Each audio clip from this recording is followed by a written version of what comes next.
Rajiv's session.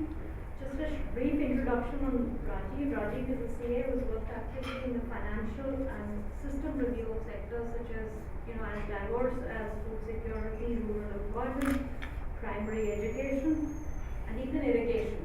So look forward to hearing, more about all the topics that Rajiv has worked on.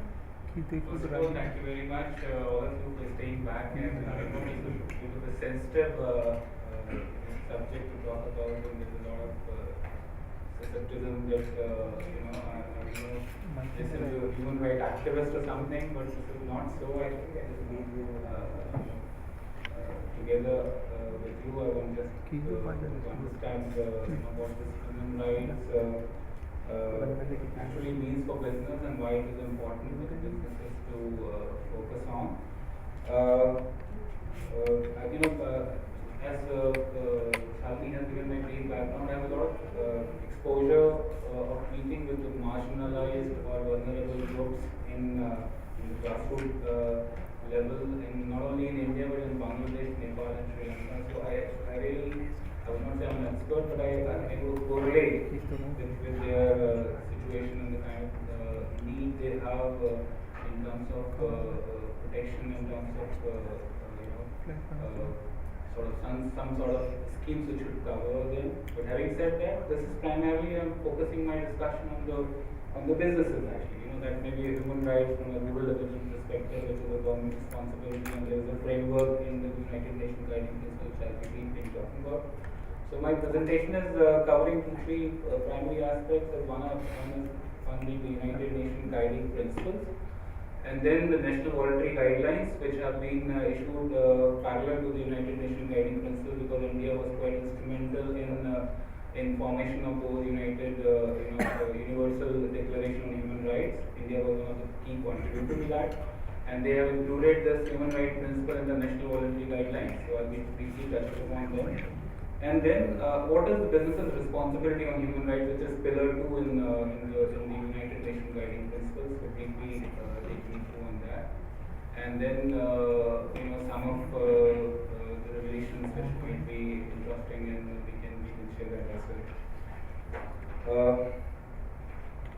So as I mentioned that United Nations started writing these guiding principles for human rights, and why they felt the need of in the framework of United Declaration on Human Rights, which was signed by many countries, and I mentioned that India was one of the key contributor and participant in that, and they played a key role.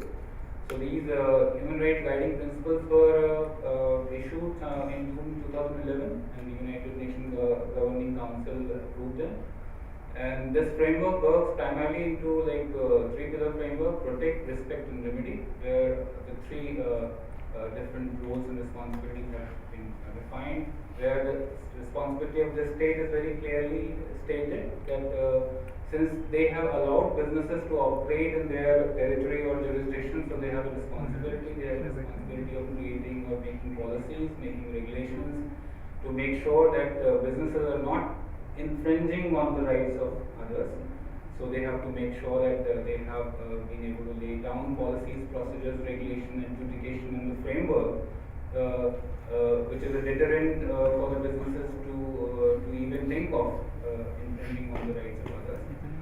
Then there is a responsibility on the corporate of knowing that what are the human rights which they should be aware of, and they should be implementing in their own businesses.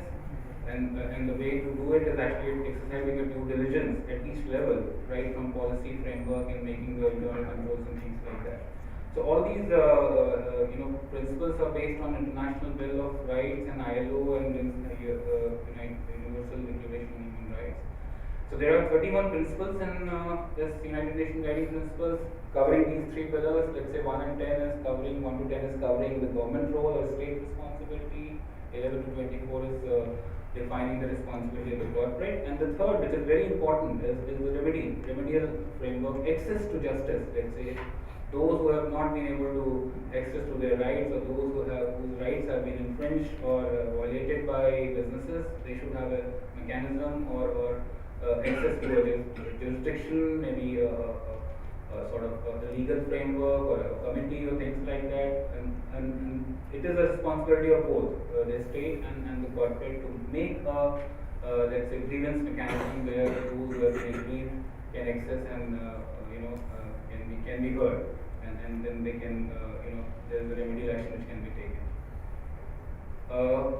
So what do these guiding principles do?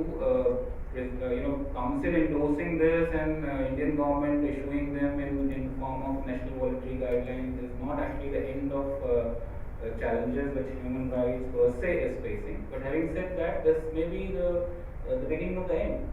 Because now you have a framework, and now you have to see that what can be the practices and policies which can be framed, which can be adopted, which can be looked into to make sure that we are not infringing the rights of others. And having said that, when I say human rights in business, it can relate to your employees, your workforce, to your customers, to your supply chain, to the neighbors of the neighboring community or the neighboring industries which you are working on. So there's a lot of human rights is embedded in each and every action. So we have to closely sort of see that, and that's why the due diligence and risk assessment is important, which I'll cover in the subsequent slide. What is the corporate responsibility? I was discussing that through its own operational business relationships, companies must avoid infringing rights of others, take appropriate action to avoid causing or contributing to human rights impact, and to prevent, mitigate human rights impact directly related to their operations, goods and services, and to take responsibility for entities in their value chain, which is very important. I'll cover in my presentation later that why it is important to monitor or have a vigil on your value chain, because which includes your supply chain also. Because you may be fully compliant, you may be as transparent, as ethical as that which is required. But I think I'll just intervene because we have Bharti Walmart representative here, and one of the examples that you were talking about was the Walmart experience in Bangladesh. Right. Very relevant and very perhaps you may want to kind of Yeah, I'll touch upon that because that Walmart supply chain was actually SA8000 compliant, which is the biggest, let's say, certification presently available in the global framework. But despite the fact that it was only a compliance tick box approach, and there was no model compliance which was necessary to demonstrate that they are really concerned about human rights probably.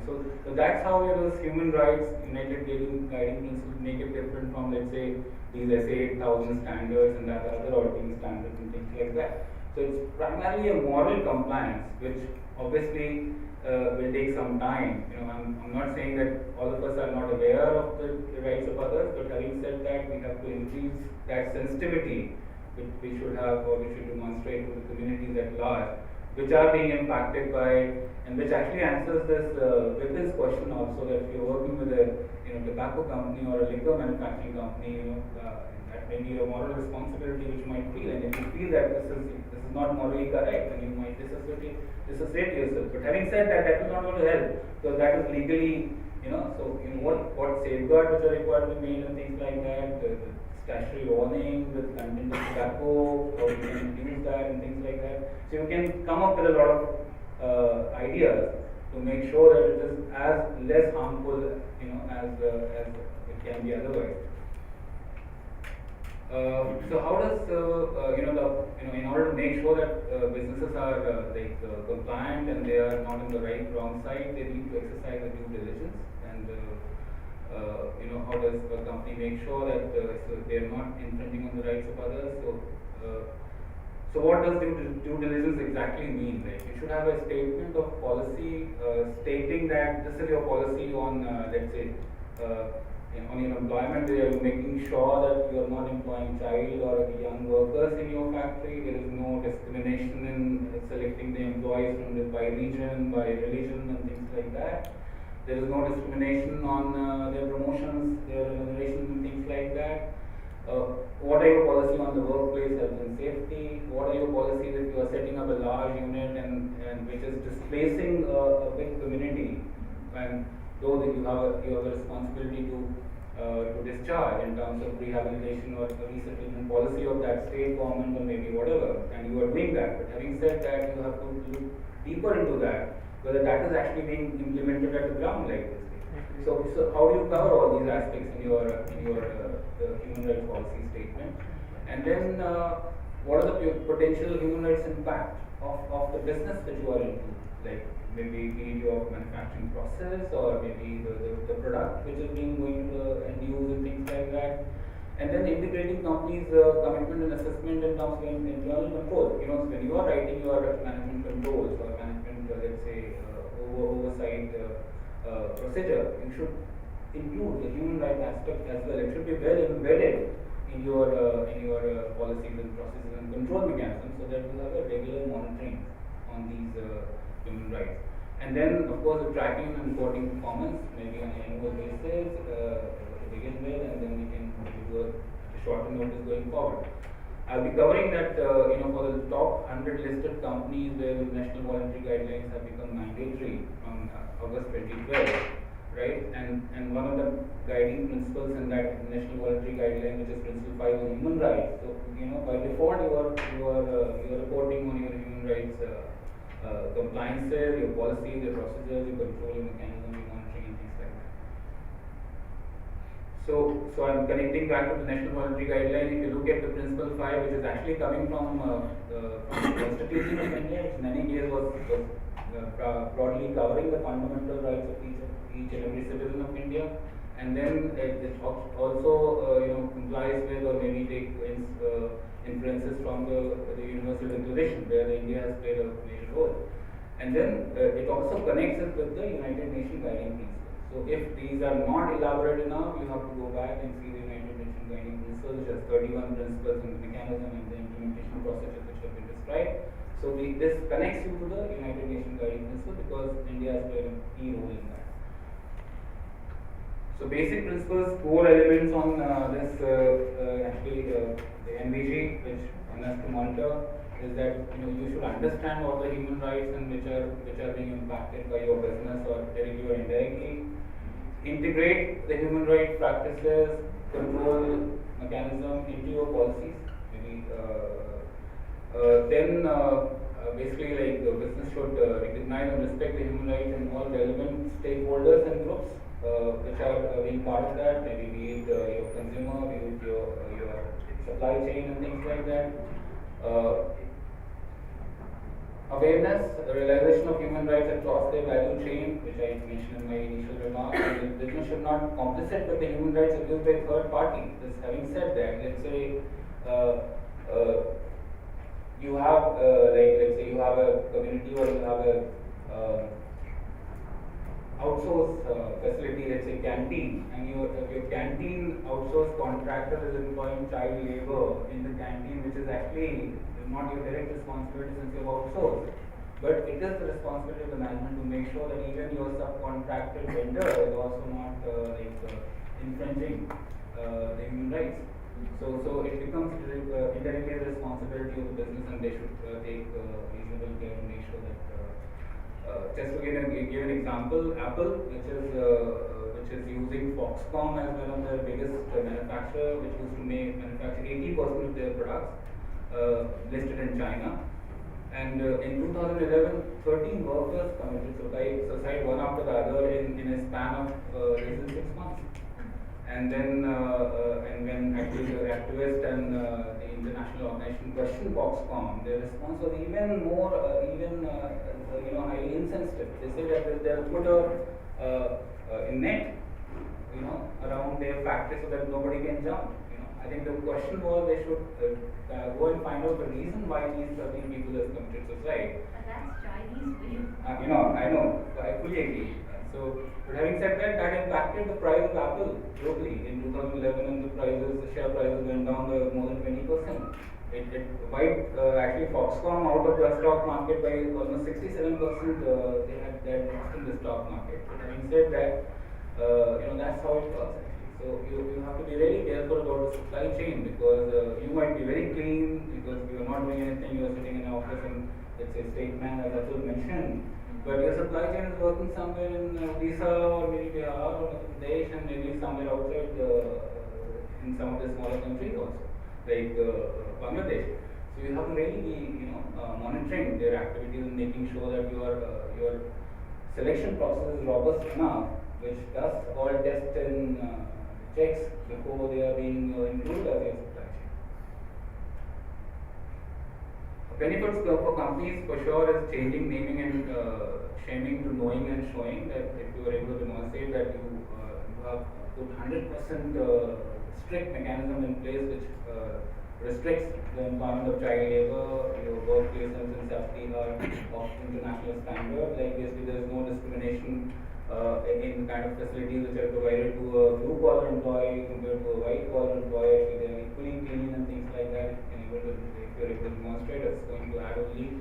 There is no cutting corners on paying them maybe minimum wages and things like that. If they are being handsomely paid, which is keeping their families also, let's say, in a position to survive and to make sure that they are. So if you can always demonstrate all these things, resulting in improved staff morale, because they feel that they are working with a company which is which is very ethical and morally compliant, and they feel pride in working with such companies. It increases the level of motivation. The license to operate, there are some regulations which are unfolding in India being the first by implementing these national voluntary guidelines. But there is one regulation which has been issued in January 2013 in California. It's called SB 657. So if you are accessing California market and if you are having a turnover of $100 million US, then you are necessarily required to publish on your website that what measures you have taken to make sure that your supply chain is not employing child labor, young labor, and they are being paid handsomely which is at par with the market rates. So, and you have to demonstrate that how you monitor that also. So if you are not compliant, then probably you will not be able to access the global markets in due course, because these regulations are unfolding one by other, and California being the leader. So these are some of the examples. The rise of social media is so much that if we do anything wrong, maybe which is even not that significant or serious from a larger perspective, but it can take your name to a very different level. Because if you look at the presence of Facebook, Twitter, YouTube, and all that, it takes only a few hours to get this news circulated to the entire world. Like this.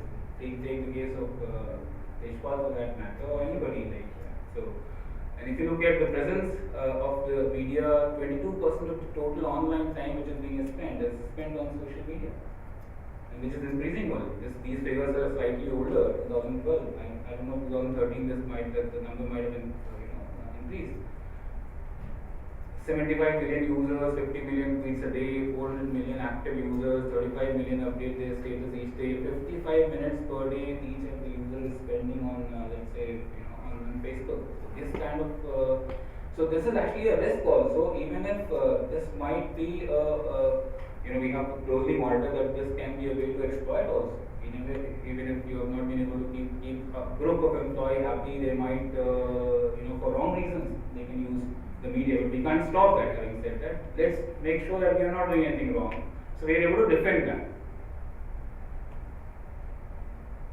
Profitability is the key driver, and that's why probably human rights has taken a backseat, if I may say so. But I will give you some interesting statistics, though these are a little older. We talk about top 100 listed companies of 1912, and then when these companies were analyzed as recently in late 90s. So only 19 companies have remained on top of those 100. So they must have done something wrong other than not being able to remain profitable. They might have not complied with some law, they have not been able to keep their employees happy and things like that. So there's a deeper analysis which can be taken up. But having said that, this is something which is a serious concern. Again, those top 100 companies which are there in the top 100 list, 48 of these companies have disappeared completely. So at least those companies are still doing and struggling and to find a place, but 48 companies have disappeared. They must have done grossly something wrong. And these companies are so large that nobody can afford to sort of see these companies going bust, because you get the companies which are larger than the economies of the 52 countries. Shell, for that matter, PetroChina, HSBC. So these are smaller countries, having said that, because that was the problem we faced when Lehman Brothers was, was declared bankrupt. So rise of corporate global has become so vast that if you look at the global economy, the top 100 largest economies in the world, 49% are represented by corporates. So, when we talk about corporate social responsibility and things like that, why it should be imposed, because you are playing an equal role in the global development like this. If we don't do it now, probably it will be too late. So I'm not advocating, so to say, on CSR, because what is more important is how do we implement those policies and those rules. But the thought is perfectly all right. Because the state has not been able to, given the kind of population which we have in India, which is the second largest, probably state has not been able to fill up to their expectation of the larger population. So the corporate have to, own up. Otherwise, take the case of NREGA for that matter, food security, it is actually impacting the industries because those guys who are, available as a unskilled labor at a, let's say, 150 rupees per day, they are not willing to come anymore now because they are being paid 20 days, 15 days of necessary employment without almost doing nothing. So your cost of, let's say that the labor, which is primarily unskilled, has increased substantially, which is impacting them primarily the manufacturing industry. So we have to actually see that how we can make sure that we are keeping our people happy and the communities happy and not letting them go out of the the control mechanism. We need to think and we need to change. And what is the change which is required is the climate change. We have to be we have to make sure that we are innovative, maybe on a continuous basis, to make sure that our technologies are eco-friendly. There's a judicial use of resources which are available. Some of them are really scarce, and we need to make sure that we are judicially using them. For that matter, we have seen the crisis in the power sector because of the availability of coal and things like that, and we are using imported coal, which might be in a way helping the industry at the moment, but there are other challenges which are coming. Let's say I will share with you without naming the industry. They are using Indonesian coal, which is actually in terms of wastages, it is actually 5 to 10%, which is coming as fly ash. But that fly ash is very difficult to manage. That fly ash is so thin that you can't, even if you moisturize it, it becomes solid, and then you can't handle it in your let's say that discharge container. So and you can't use that for bricks and things like that. So there are other challenges, and if you are able to control it, fine. If you're not, then that is quite, it is so fine that it is immediately impacting your employees which are working in the factory first, and then the community at large, which is surrounding your factories. So there are challenges we need to think and we need to dwell upon. People before profits, as I mentioned, profit is the key, but we need to think about profit, and I'll give you some statistics which are quite revealing. There was a study in 2009 in UK which says that 47% of the consumers said they bought products from a society or environmentally responsible company. And going into 2010, this number has increased to 76% and further increasing. So 86% of the global consumers believe that business needs to place at least equal weight on society's interests as on the business interest, if not more. If not more. I think the tone is like that, but if not more, at least equal and maybe more or less equal. If you look at the numbers also, right from the starting of that crisis economic slowdown in 2007, when everybody went down and almost got to the level of zero growth and things like that, even then, the most ethical companies of the world have done better than S&P, Standard & Poor's 500 companies, and they are continuously doing better up till now. This data is by UK based research office. I mean, in some ways, the playing field has changed. Of course. That's right.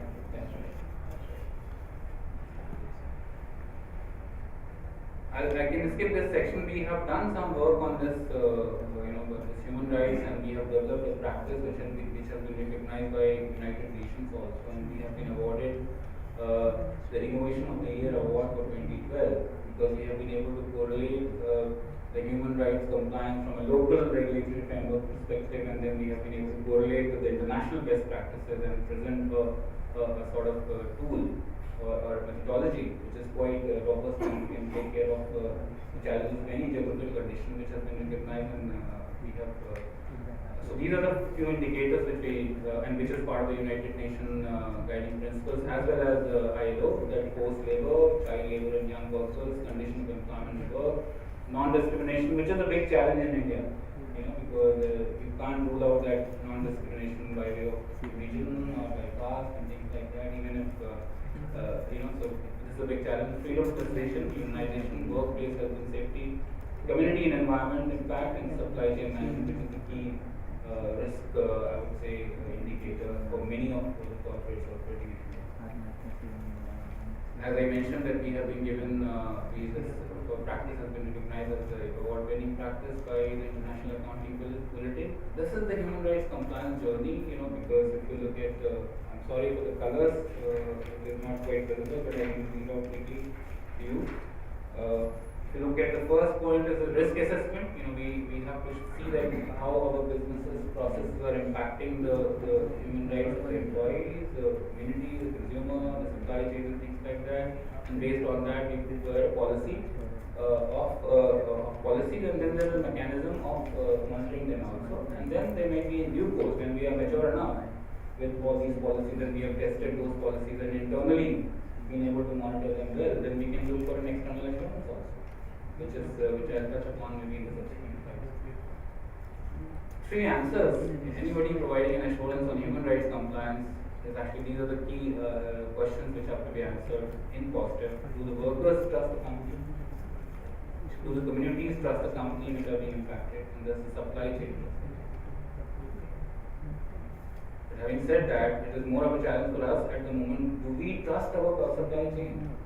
And can we afford to lose some of them by whatever reason, for commercial, for the cost or the proximity and things like that? Can we force, if the supply chain is such which has a monopoly, or maybe there are not too many suppliers, can we afford to lose one of them even if they are fully non-compliant with human rights and things like that? Gathering here. Yeah, so these are some of the challenges which we have been facing and which we have been hearing from some of the CEOs and some of the CFOs. So I don't have a clear answer, but having said that, I was discussing with one of the large listed companies, and they say that there are only very few suppliers and we can't be choosy. Then, if that is the case, can we make a consortium of all those users of that product? Let's say these are all big listed companies, and then as a consortium can force or maybe can influence that supply chain that you have to fall in line, otherwise we all will stop buying from you. We might look for an international source, it might cost us more, but we are going to sort of abandon the supply from you. So I think there is a need to sort of think and then figure out. Just 1 minute. Regarding this worker trust the company, if you take the example of this Maruti, last year they had this conflict between their workforce and management, and actually a similar situation occurs in other manufacturing companies also. So at times situation occurs when there is a distrust between workers and management. Right. So do you think that how to see the situation from the human rights point of view? Very good question. I can answer that. Maybe not so in so many words, but having said that, we really need to look into, because what has been done in the past, like this, in order to save on cost and a lot of obligation which can come to the company, we have adopted to the model of contract labor instead of bringing them on our roles and facing a lot of other challenges. We have adopted this model of contract labor to derive some benefits, but without sort of realizing the kind of impact it might have in our business. So this is something which we need to really deep dive, because if you look at you really need to see that if you keep your existing permanent labor happy by giving them reasonable monetary benefits and motivation and other aspirations they might have, which is reasonable, you can increase the productivity, because you are needing so many people, because probably the productivity level is only 20%. So if you are able to demonstrate that if you pay them well, maybe if you X plus 10%, then the productivity level increases from 50 to 80%, which reduces your requirement of the workforce. Probably you can challenge this menace of let's say contract labor and things like that. Even after We you are very have representatives from Maruti and Hero Motorcorp. So, Right. I mean, the manufacturing sector. Yeah, yeah. Guys, and they can pitch in with their comments Yeah, on, what's been the thinking post that incident? I mean, is it just move to another state or, I mean, are there changes in thinking? Sure, I'd like to add that in terms of human rights, the experience of Maruti last year has been that things which work for you for a particular time do not work all the time. Right. So with younger folks coming in, there are a few things which need to be changed. Things need to be changed with time. Right. So a lot of gaps identified, and there are no quick solutions. For sure. This is something which we So have next time- practiced in last 10 years, probably it will 5 years to arrive at something. Anything of that sort happens, and it takes a long time, things to normalize. Fully agree. And the only comment which I would like to make is that that was the rarest of the rare situation, and Maruti being neighbor to us in the midst of both the units is a very well managed plant. So we know the all policies of the Maruti, in the similar kind of policies are there in our organization. So that situation was totally abnormal, kind of a rarest of the rare situation. We cannot we should not recall that because at the end of the situation was not good for the entire industry. But most of the practices are sound good, but as he rightly pointed out, because of the competition, we need to get into some of the practices like hiring the contractual manpower. So unless until you will be competitive into the market, you cannot go all the time with 100% regular workforce or something like that. And that was the incident which my dear friend from Maruti will agree was more predominantly by the regular workforce rather than the contractual workforce. Sure, but some of these issues keep simmering under the And surface for quite as some the time. industry progresses, it depends upon the age of the industry. As the industry progresses, the industry become older. I think these issues become more grave and grave, and then it is difficult to back out of those things. Right. I think I take your point, Mr. Gupta, and you rightly mentioned that Maruti is one of the preferred employer, and it could happen to them. And there's a really need to sort of deep dive, because had it been a recurring kind of thing with many industries and those who are actually known to be not so, unfortunate part is that things like this, once they start in the industrial belt, then it's better. escalates, then Yeah. political interest comes. That's right. The local interest also start interfering into the case. Right. And then it is difficult to circumvent them, difficult to not allow them to spill over to the other. These things have exponential effects. Mr. Demla might have some inputs on how, things may have been working with the farmer, issues and land issues and so on. See, all these human rights issues are very subjective. In fact, they keep happening, and many of them are politically motivated also. Right now, the farmers' agitation is going on in Kritangoda, outside our all. The entire land compensation has been paid 8 to 10 years ago. Whatever was agreed, whatever was settled, it was paid at the then prevailing rate, obviously. So now, after, like in our example, if we say, after having spent 12,000 to 50,000 crore on Yamuna Expressway, if the prices of that agriculture land has gone up, they do not have any right to ask for increased compensation. From where our cost will be recovered, because it was awarded on DPFOT basis, design, build, finance, operate, transfer basis. So some politicians, they visit, like, so. Yeah, I take your point, Mr. Devendra, but sorry without being offensive, when you say it is politically motivated, probably the allotment of that land also was politically motivated, like the price at which it was, I'm not questioning JP per se, we are generally, like whether we have when we were deriving at the formula to derive at the price for that compensation which was supposed to be given, was that keeping all these, you know. You cannot today decide on something which has happened 10 years. We need to move forward. You gave a notice to Maruti saying that this land compensation of 500 odd crores has to be given for land which was there for 25 years. Right. Now, if we keep on looking at the back and trying to reopen them, Fully- then probably we fully- will go One forward. question here is in terms of, all these issues crop up when there's a sense of unfairness. And where is that sense of unfairness? It is very, it's a silver lining actually, So that, I mean, how much is unfair, and how much do we tip to the other side? Right. And it becomes then a problem. On the contrary, maybe because I have visited some of the rehabilitated colonies also, resettlement colonies, and these were actually indigenous, people and who were actually living in open and in hutment. They have been moved to a pakka house, which with a lot of facilities, with garden in front of that, and if you have proper drainage system, they are not happy.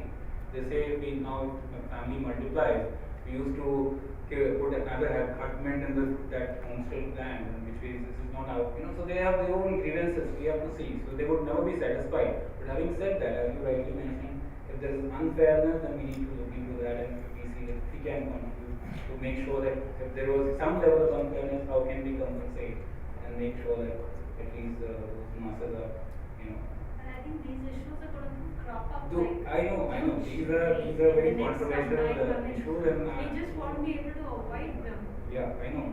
And I'm not signing in human rights activities or activists as I just said, but I'm just trying to understand all these challenges with you. One more comment on this issue. To my view, each industrial belt has a particular age. After that, it starts deteriorating in many sense. Be it moving as a completely belt of Hyderabad earlier used to be, and Diwali, and we can have a number of examples of this kind of thing. There is development of new industrial belt after a particular time, and we need to, that's a trend kind of a thing. And things start getting quiet slowly, becoming worse. We don't really promote manufacturing too much as a nation. And they are united and we are never united. Sorry. Another part is that worker lobby is always united, whereas the industry is Is never it? united. That is it. Not really. Believe me, Yeah. Maruti will endorse the system.